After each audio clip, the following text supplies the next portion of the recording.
Ubers is home to the Pokemon that are too powerful for standard play. They are banished so as to allow a balanced metagame not plagued by the imbalance of Mewtwo and its ilk. Of course, since many players want to play with Mewtwo, Ubers becomes more than a ban list. It becomes a metagame of its own. Turns out there's a balance to be found in the chaos of clashing broken monsters. This balance has become so valued that several Pokemon even found themselves banned from Ubers for the sake of the tier's competitiveness, which was previously unthinkable. However, not every Pokemon too strong for OU is worthwhile in Ubers, and they simply languish there without usage. We're not just talking about things like Gen 8 Cinderace, which are too strong and fast for OU, yet definitely can't match the standard of Kyogre and friends. We're talking the more obvious immediate Ubers, the big legendaries with enormous stats. In many cases, the things from the game's box art. Some of these can be downright useless in Ubers, even if they seem impressive, and are still too much for OU. So today we're examining the Pokemon that are Uber in name only, and not at all in the actual metagame effect. Join us in exploring some of the worst Uber Pokemon.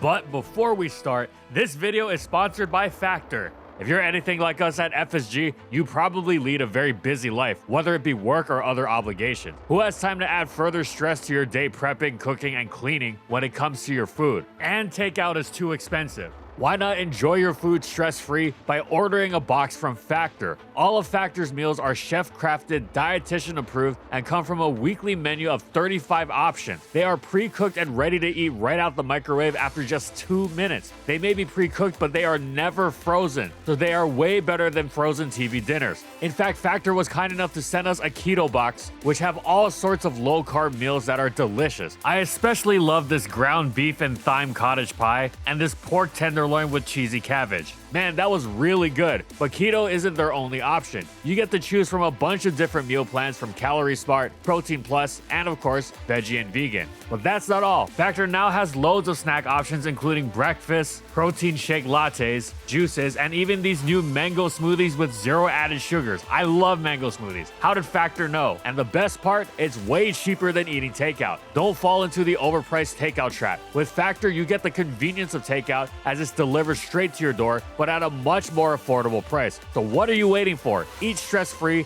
Head to factor75.com or click the link in the description below and use code 50FALLSWIPE to get 50% off plus free shipping on your first Factor box. That's code 50FALLSWIPE at factor75.com to get 50% off plus free shipping on your first box.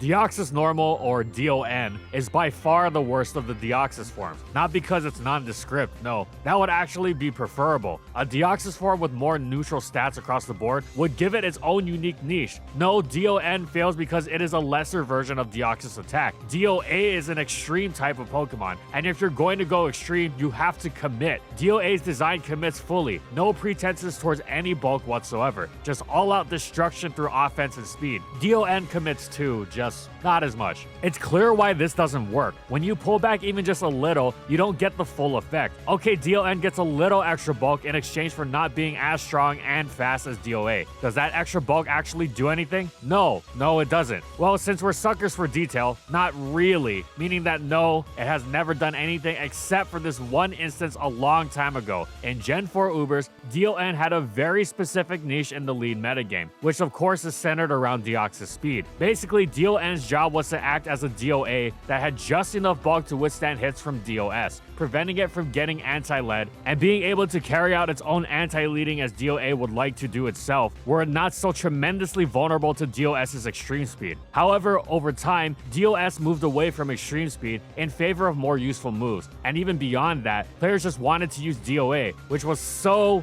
much better in literally every other situation, including against bulkier DOS, which were more capable of taking DON's hits. It's not like DON was weak by any stretch of the imagination. Base 150 offenses is the same as Rayquaza after all, and the move pool is of course excellent, but there is a massive gulf between those offenses, impressive as they are, and the over-the-top twin base 180s of DOA. If you really wanted extra bulk while remaining fast, you were best off just using DOS itself, whose base 90 defenses absolutely towered over DON's base 50. Sure, it didn't hit as hard, but it would give you far more functional utility for your efforts. Even the oft-overlooked Deoxys defense had more of a niche. It wasn't a great wall against the high-powered Uber's metagame, but it leveraged its superb natural bulk to far greater utility than DON as well. After Gen 4, nobody ever paid DON a single thought. It didn't even last in Gen 4 after all, and the competition only grew more stringent as time went on. It is pure and simply worse in all respects than Deoxys attack. It'd be like using Gabite instead of Garchomp, except worse because at least with Gabite you know you're using something entirely inferior. With DON, you might be fooled into thinking its extra bulk will actually do something for you. We exaggerate obviously. Of course DON isn't the same thing as Gabite because in its own right, DON is a great Pokemon. It's not like you get into a battle and it does nothing. If you did that with Gabite, you'd have the floor mopped with you. DON can still have use. It's just bad because it is unequivocally outclassed and not by a narrow margin either. DOA dwarfs it in utility. If DON had a more balanced stat spread, it could take on a truly unique niche of its own. Bulk greater than DOS, speed greater than DOD, and of course, hitting harder than both of them. But alas.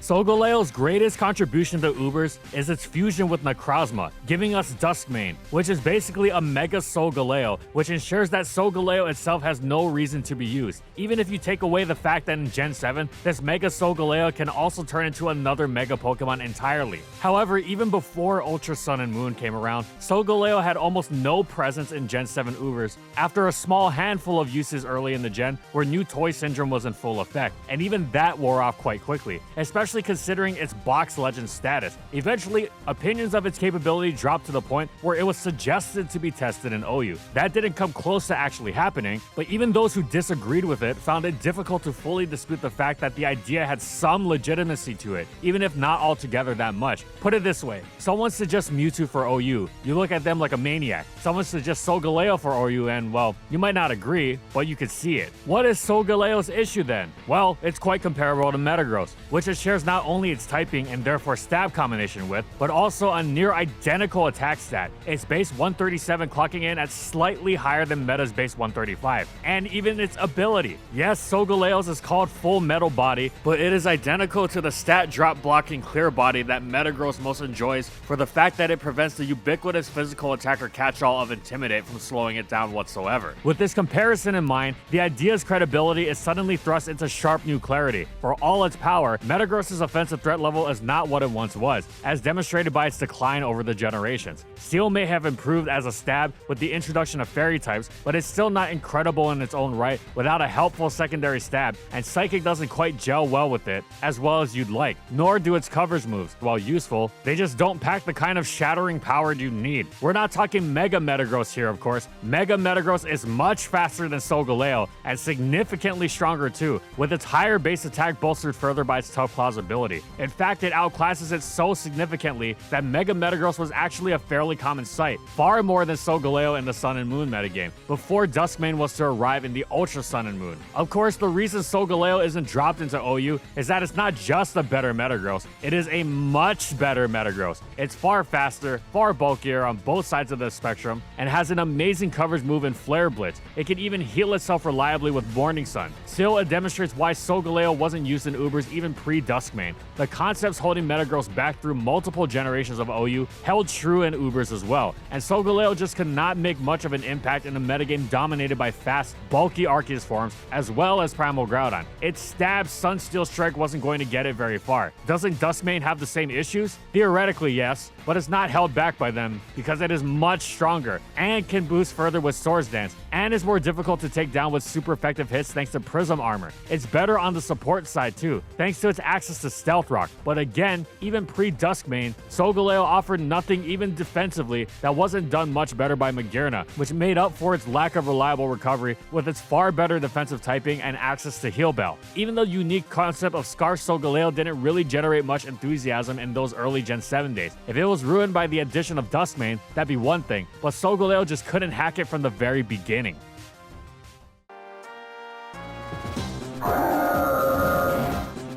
When Reshiram first hit the scene in Generation 5, everyone was excited, not just because it was one of the box legends, but because of its amazing offensive potential that seemed to take several of the most dangerous aspects of the game and slam them together for absurd destruction. Its base 150 special attack and base 90 speed were par for the course, but what stood out was its stab combination. It had that stab Draco Meteor that was all the rage in those days, resisted only by steals and packing a whopping base 140 base power, as opposed to the toned down base 130 that it would become in Gen 6 and later. It also had ferocious fire stab, nearly as powerful in Blue Flare, which would actually become much stronger thanks to the boost from the tier-defining Groudon's Perpetual Sun, and which had greater super effective coverage to boot. Additionally, the two made a terrific combination beyond simply giving us the Dragon Fire type that we'd been dreaming of since we first saw Charizard. They complemented each other wonderfully, as the steals that resisted Draco Meteor wouldn't want to come anywhere near Reshiram's nuclear meltdown of a sunny Blue Flare. And the opposite was also true for bulky Fire Resist, trying to slow down the latter. There was no resist to the combination of the two, not even Heatran, as Reshiram's Turbo Blaze rather than ignite Heatran's Flash Fire bulldozed it entirely, leaving it merely as another victim to be reduced to ash by Blue Flare.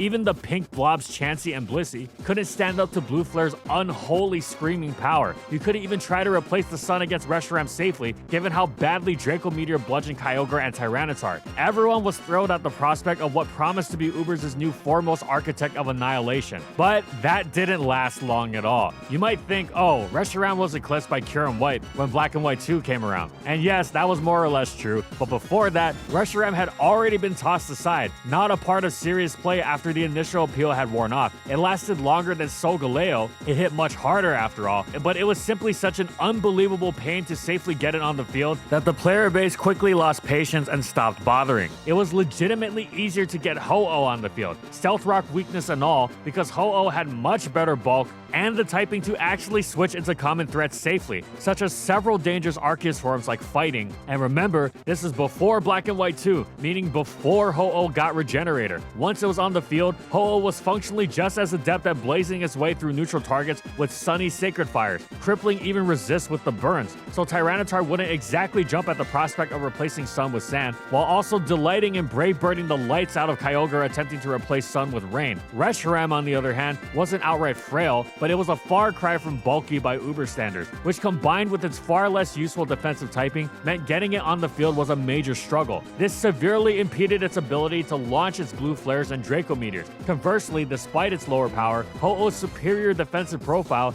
gave it so many more opportunities that it wound up dealing much more damage over time. However, it wasn't just a matter of being outclassed. Even if Ho-Oh was randomly yeeted out of existence, Reshiram still would have been a failure because of how all-encompassing its flaws were. The complete lack of defensive utility didn't just make team building with it more difficult, it prevented it from delivering on its promise of scorched earth offense. Uber's was just too fast-paced. You better be able to match that pace or slow the game down if you want to succeed. Even if your power is crazy even by its high standards, never forget the Reshiram-Pardos theorem. Time wasn't kind to it at all either. The removal of Permanent Sun, the nerf to Draco Meteor base power, and of course the addition of fairy types like Xerneas, as well as the usual dose of power creep, ensured Reshiram was just as useless in subsequent generations. It became one of the poster Pokemon for Ubers that weren't actually good in Ubers, which of course is what this video is all about.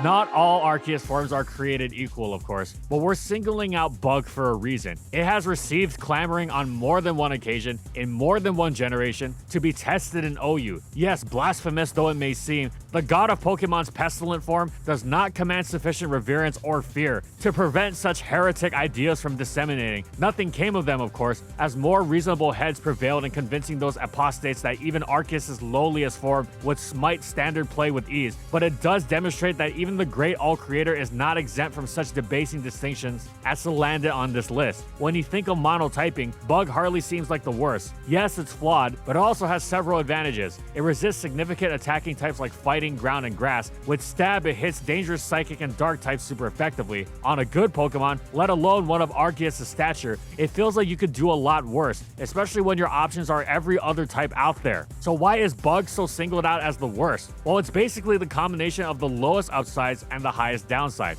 There are other flawed typings to be sure. One's mind generally jumps to Ice, for instance, but as bad as Ice is defensively, it is also tremendously gifted offensively. One might also think of other unspectacular typings like, say, Mono Poison, but that one has the nice resist without much in the way of truly crippling weaknesses, as well as some nice bonuses like a toxic immunity and even the ability to absorb toxic spikes. Bug has the worst of both worlds. There are other Stealth Rock weak Arceus forms, of course, but in addition to the aforementioned Ice, there's also the offensively dangerous Fire and Flying, which is well-rounded once you get past the Rocks issues, including the nice bonus of being Spikes immune. When you look at successful bug types, they generally have useful rock-resistant secondary typings to help them get the most of the bug's resist without being as dragged down by Stealth Rock, as well as bolstering it with further resist. See Buzzwole, which packs those fighting ground and grass resist and is renowned for its defensive utility, but that's also because of its half-fighting typing, which offsets Stealth Rock and gives it a wonderful dark resist to boot. Or Scizor, who loses the ground and fighting resist, but makes up for it with not just Stealth Rock neutrality, but the many defensive benefits of Steel, including resist to Dragon, Ice, and Fairy. Their secondary stabs make them far more threatening in return too, as is also the case for more out-and-out offensively minded bugs like Heracross, Pheromosa, and Genesect too. Arceus is never going to be outright bad because it's Arceus, but it's not getting the most of its potential as a bug type. Just the opposite. Offensively, defensively, it's as mediocre as Arceus is gonna get, which has earned it the position as one of the worst Ubers.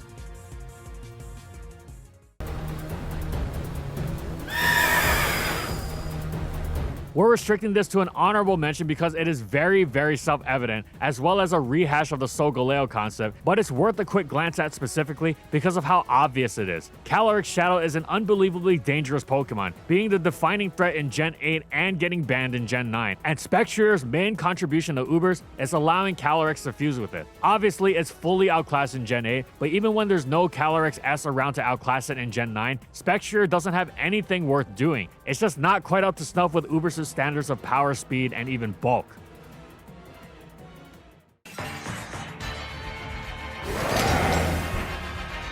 Zamazenta Crown rounds out this list because it's not just a box legend. It is a powered up form of a box legend. It's a little slower than its base counterpart, which of course fell to OU in Gen 9, thereby disqualifying it from this video that it absolutely would have been part of had we made it in Gen 8. But Zamazenta Crown is all about the bulk, and it is much, much tankier, jumping from base 115 defenses to base 145 in Gen 8 and 140 after being nerfed in Gen 9. Additionally, Dauntless Shield boosts its defense every time it comes in Gen 8, meaning it eats all manner of physical hits for breakfast without even trying, allowing it to focus on bulking out its hefty special defense as well, making it rather impenetrable on both sides of the spectrum. The +1 defense boost is a one-time deal in Gen 9, but Zamazenta Crown is still an impressive hit taker, especially with the many resists afforded by its typing. Think Cobalion's physically tanky heroics across many generations of lower tiers, but a million times better in all aspects of its game. So, why is Zamazenta Crown so unimpressive as to have been suggested to follow its base form into OU, even after Gen 9 gave it body press? The main issue is that Zamazenta Crown is a defensive Pokemon that doesn't offer much in return. It hits quite well for a defensive Pokemon, but it's the utility that's lacking. Any decent team can handle stab hits from defensive pokes. Outside its stabs, Zamazenta Crown has very little to offer. Basically, it's what every defensive Pokemon hopes to avoid. It is passive. It being so unthreatening makes it a cinch to take advantage of. Every defensive Pokemon has their exploitable points, of course, but they generally have tools to make it difficult to do so, like phasing, knockoff, entry hazards, leech seed, but all Zamazenta has are its stabs. As if this wasn't bad enough, it has to rely on rest for recovery, an unpleasant necessity whose negatives are amplified by Zamazenta's lack of leftovers, meaning it's provoked into forced use of the move far more quickly than it'd like. The overall effect is a rather bland wall that doesn't leave much impact on the game and is generally not worth the team slot. It also sure doesn't help that, cool as its typing is, it's generally not that helpful against Ubers' biggest and strongest. It's a great answer to Kyurem Black, but so is the amazing Necrozma Duskmane. It had these issues even if it hadn't been nerfed in Gen 9, but that certainly didn't help. It's a shame, but Zamazenta Crown got the seriously raw. raw end of the deal as far as Gen 8's box legends were concerned. We're restricting this to an honorable mention because it is very, very self-evident, as well as a rehash of the Solgaleo concept, but it's worth a quick glance at specifically because of how obvious it is. Calyrex Shadow is an unbelievably dangerous Pokemon, being the defining threat in Gen 8 and 140 after being nerfed in Gen 9. There are other flawed typings to be sure. One's mind generally jumps to Ice, for instance, but as bad as Ice is defensively, it is also tremendously gifted offensively. One might also think of other unspectacular typings like, say, Mono Poison, but that one has the nice resist And that's it. Of course, these are far from the only Pokemon of their kind, so we're sure to revisit the subject in the future. Let us know which you'd like to explore. Sometimes this kind of thing is generational. For instance, Cinderace was only Uber in one generation, and it was utterly terrible. It also isn't a legendary, unlike all those others. We could also consider Ubers that fell off, like Darkrai and Genesect. Either way, we look forward to what you have to say and to explore the lower end of the wonderful Ubers metagame once again. Thanks for watching, everyone. And as always, if you liked the video and you want to see more, be sure to subscribe to False Swipe Gaming for more weekly Pokemon content. And thank you so much to our patrons for continued support of our videos. And thank you to everyone else watching as well.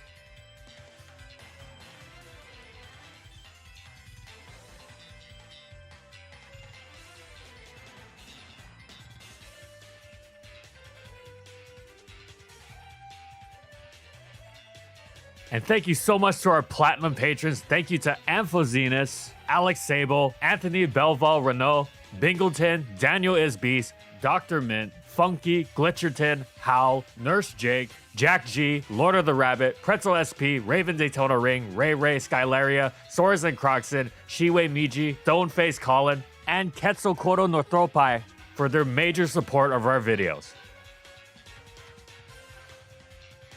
And follow my crew on these social media platforms. And that's all I got. See you next time, everyone.